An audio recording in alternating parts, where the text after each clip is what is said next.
नमस्कार, good morning. आज नोज़ोड्स पर बात करते हैं। नोज़ोड्स क्या होते हैं?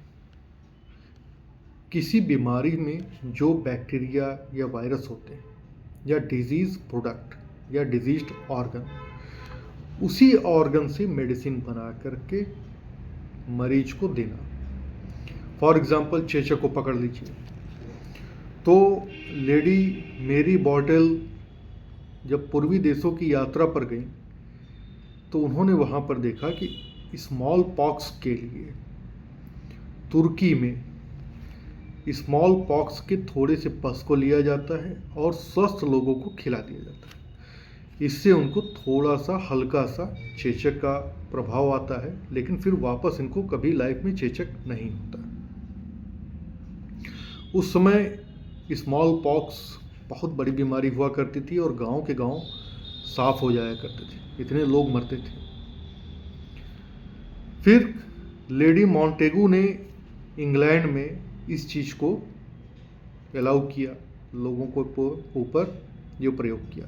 चेचक के पस को लेती थी, खिला देती थी। लेकिन प्रॉब्लम यह थी कि इंग्लैंड उसमें वेल एजुकेटेड देश था, थोड़ा सा तो चेचक का असर आ रहा है ना, चेचक हो तो रहा है, इसलिए इसे स्वीकार नहीं किया गया।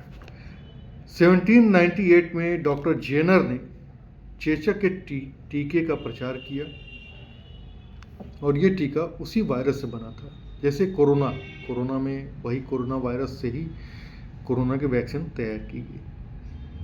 फिर लुइस पॉस्चर ने इसका खुले तौर पे प्रचार किया वैक्सीनेशन का, और नाम भी पॉस्चर का दिया गया।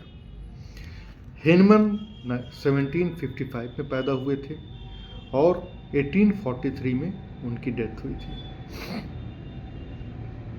उन्होंने वैक्सीनेशन का काफ़ी विरोध किया था कि किसी भी चीज़ को, किसी भी बीमारी में सीधे उसका डायरेक्ट पॉइजनस पार्ट किसी शरीर में इनोकुलेट करना ठीक नहीं। उन्होंने होम्योपैथी को ज़्यादा बेटर बताया क्योंकि ये पोटेंटाइज थी, सेम पॉइजन था लेकिन उसके जैसा नहीं था। वो शरीर को इम्यून भी करता है, चेचक से लोगों को बचाता भी है और आपके शरीर में कोई नुकसान भी नहीं पहुंचाता है। तो बेसिकली नोज़ोड्स यही हैं कि डिजीज्ड ऑर्गन या डिजीज्ड पॉइजन से मेडिसिन बनाई जाती है, फिर उसको उसी डिजीज़ में दिया जाता है। होम्योपैथी में और भी मेडिसिन है, जैसे कि कुत्ते के सलाइवा से लाइसिन हाइड्रोफोबिनम रेबीज में देने के लिए, सिफिलिस के पस से मेडोराइनम, ट्यूबरकुलोसिस के लिए ट्यूबरकुलनम।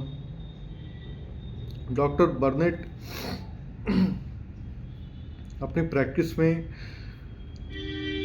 जब कभी ऐसा होता था कि कोई मरीज नहीं ठीक हो रहा है, तो उसी जैसे दूसरे मरीज को देख करके उसके डेड बॉडी से वो पार्ट, सपोज अगर किसी का लीवर खराब है तो अगले डिजीज्ड पर्सन का लीवर का एक टुकड़ा लेते थे, उसको पोटेंटाइज करते थे, मेडिसिन बनाते थे और जो उनके पास मरीज हैं उनको देते थे। ऐसे करके उन्होंने ढेर सारे मरीजों को ठीक किया था। सेम चीज़ कह सकते हैं सिमिलिया सिमिलस क्यूरेंटर। Thank you.